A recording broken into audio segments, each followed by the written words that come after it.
guys, welcome to my channel. I am so excited for this video. It's a new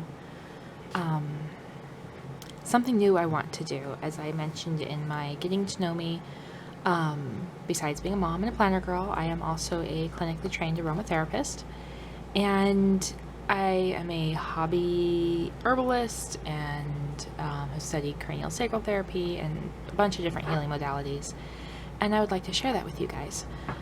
So I'm going to be calling this Medicine Makers Monday, and just share each week something. Hopefully I can do once a week and every Monday, and share with you guys recipes and things that I use in my own home with my own kids, with my family, and maybe they can help you guys with taking care of your own health. Now, I will preface this by saying I am not a medical professional. I am a mom. I am clinically trained, yes, but I am not a diagnostician. I don't diagnose things. I don't treat. I can offer things and show you things that work for my own family, but I do suggest that you seek out the help of a medical professional if you have something serious or chronic going on. So, that being said, today I am just going to show you guys how I make a massage oil for the baby. He is 3 months old, so he is now old enough for me to start using essential oils with him. In my training, I am very, and just in my practice, I am very conservative when it comes to how much and how strongly I dilute oils, because these things are powerful. These little bottles are extremely potent and powerful, and I think that gets lost a lot with some of your multi-level marketing oil companies. While they have fabulous oils, sometimes the advice on how to use the oils just is not safe for your average person. It really needs to be in a clinical setting with someone, naturopathic doctor, someone who knows oils inside and out, knows the body, biology, physiology, all that inside and out. So I am very conservative. I have nothing against oil companies. I was with an oil company for a while before I started going to school, and found resources that are far less expensive and just as effective, just as pure, that are used by clinical aromatherapists around the world. So that's what I use. And so yeah, that's my little spiel. So you'll see I'm very, we go through this and I make different things, you'll see I'm very conservative with how much drops of oil I use. So up until now, Rhys has not had any essential oils in anything that I've used on him up to this point, just because his body is so sensitive. He's so little, and I did not use a lot of essential oils while I was pregnant because of developmental. There's been no direct link between the essential oil use and birth problems, but I didn't want to take the chance. So up until now, when he's had a bath or anything, get these out of the way, all I use is just pure coconut oil. I got this at Costco. I got 2 of them for like $15. They're huge bottles of coconut oil. I keep one in the kitchen that I use for cooking and baking, and then I keep one actually by my bedside. And I have a smaller jar that I will keep in the bathroom as well. So yeah, so this is what I've been using. And then, so he's just, like I said, he's just been using, and it is warm here. I live in Arizona, and it is summer, and it is warm. So my coconut oil is pretty much liquid or soft most of the year. I think just like December and January is when it gets a little solid. So I use the coconut oil. One, it's very, very cooling for the body. If you study Ayurveda, it's very cooling and moisturizing for the body when you live in a hot, arid climate like we do. And I am also ginger. He is ginger, which just adds to the fact that our bodies run hot. We have high fire. In Ayurveda would be called pitta. Our dosha, our body composition is pitta, which is high in fire. So we need things to cool us off, and coconut oil is fabulous. My favorite meme is just this little picture. It says, pours coconut oil over her entire life, and that's me in the summer. Coconut oil goes on everything and everything. Anyway, so I use coconut oil, and then now that he's this is the bottle I'm going to put in. It's just a hand sanitizer bottle that I have emptied and cleaned. And I'm not a big fan of hand sanitizer. I keep it around to remove permanent marker, and the fact that it will remove permanent marker off of just about anything makes me kind of scared to put it on my hands. I do make my own hand sanitizer, which I can show you guys in another video, but so I'm just going to reuse the bottle. I keep all sorts of little bottles around. I have the dropsies. I keep all sorts of little bottles around for using to make my remedies and stuff. So, and then the two oils I'm going to be using are lavender and Roman chamomile. There's two different kinds of chamomile. There's German chamomile, which is the blue chamomile, and that one is really good for inflammation, to, you know, if you have like swollen joints or pain relief. But this one, the Roman chamomile, is good for relaxation. It is a very strong sedative. It's good for children. It's not contraindicated for children. If I could talk, that would. Okay, I had to change my battery, but as I was saying, Roman chamomile is generally regarded as safe.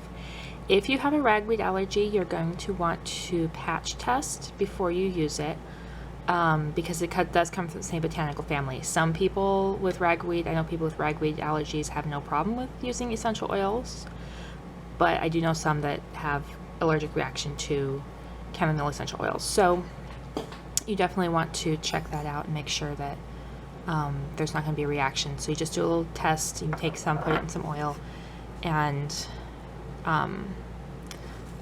typically on the inside of your arm, because this is where your skin is really sensitive, and you can try a little bit and see if it causes irritation. So the other one I'm going to use is lavender. As you can tell, I love my lavender.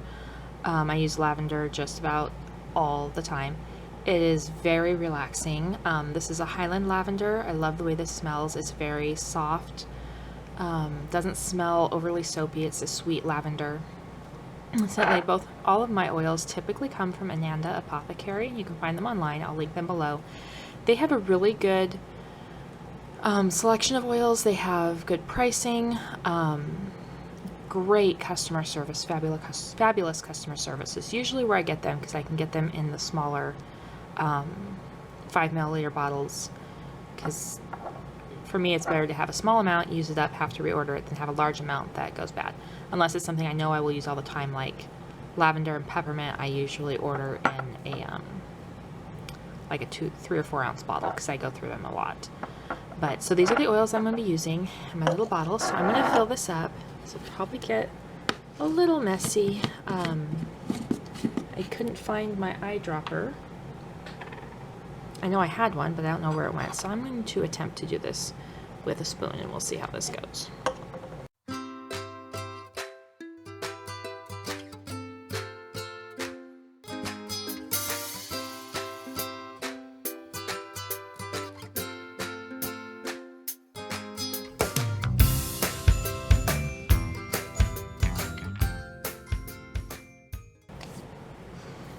Okay, so there is our bottle full of coconut oil. Now, in the winter time, even though we don't get super cold, it still gets cold enough to solidify coconut oil.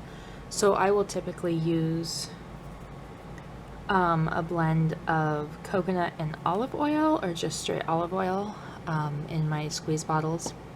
Other oils you can use for babies are almond oil, is a good one. It's a light oil that you can use. Unless you know your child does not have an allergy to nuts, with as crazy as allergies are these days, I would definitely, for me personally, I hold off on using any nut oil. I don't have an allergy, but and nut allergies don't typically run in my family, but I always just try to be careful and not use known allergens. So I know some people, I have one of my sisters is allergic to coconut, but so she can't use coconut oil on her kids or on herself, so she typically uses olive oil or almond oil.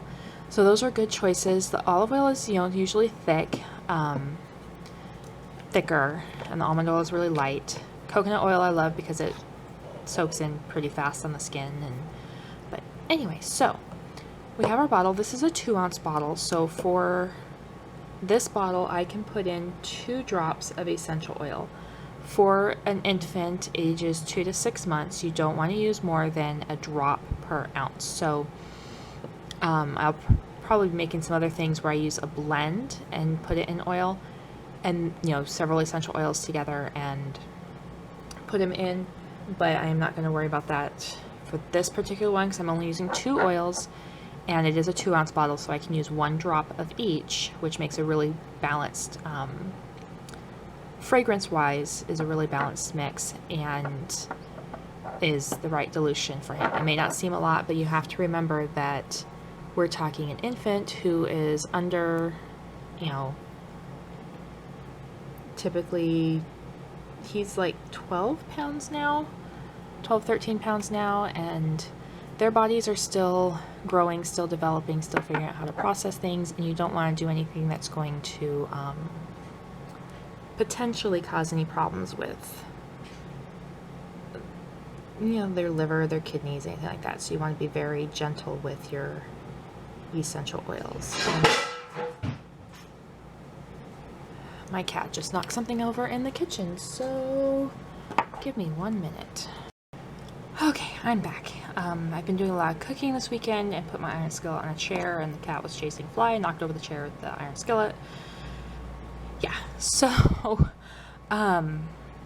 anyway, like I was saying, you want to make sure that when you're working with children with essential oils that you are very gentle. One of my instructors, the way she described essential oils is like going in with doing surgery with a butcher knife. They're extremely, extremely strong and potent, so you want to make sure you're diluting, and except for emergency situations, in emergencies I have been known to use certain oils straight on the skin. Anxiety attack, severe anxiety attack, a little lavender on the foot has helped there, but 99.99% of the time I always dilute my oils. So there is my essential oil massage oil, my coconut massage oil for Rhys for after his baths. And incidentally, this is also a good blend for teething. So he is starting to teeth. He'll be 3 months old. Today's the 12th. I believe today's the 12th. Am I right in that? I don't know. No, today's the 13th. Wow. So he will be 3 months old tomorrow. So he's already starting to teeth. And these oils are good for teething as well because they're very calming. The Roman chamomile can be, and the lavender as well, can be pain relieving, gently pain relieving, and help with the inflammation. So I just take a little bit of this and rub it on his cheek. I would not put it in his mouth, but rub it on his cheek, right in the jawline, and it'll help relieve some of that pain. Definitely keep it away from the mouth, but so this I will label, and being the planner girl that I am, I have stickers, lots of stickers. So I thought I'd just take these leftover stickers I have from Shop Jessica Hart's, leftover from a kit that I used, and I'm just going to make my label out of this. Now keep in mind that these are not, your planner stickers and things are not, what am I thinking? They're not going to hold up to the oil. So what I will do after I get on the bottle is I will put packing tape around it, and that will help protect it from the oil, from water. It won't be perfect, but this is for home use, so I'm not all that worried about it. So I'm just going to make myself a little label.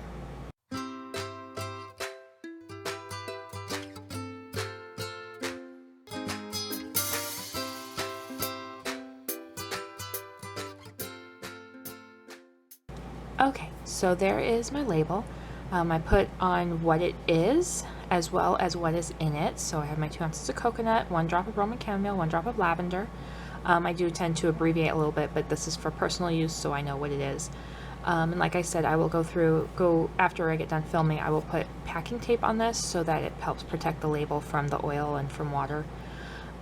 So yeah, I hope you guys enjoyed this. If you did, please let me know. I would love to do more videos like this, and I will see you guys later.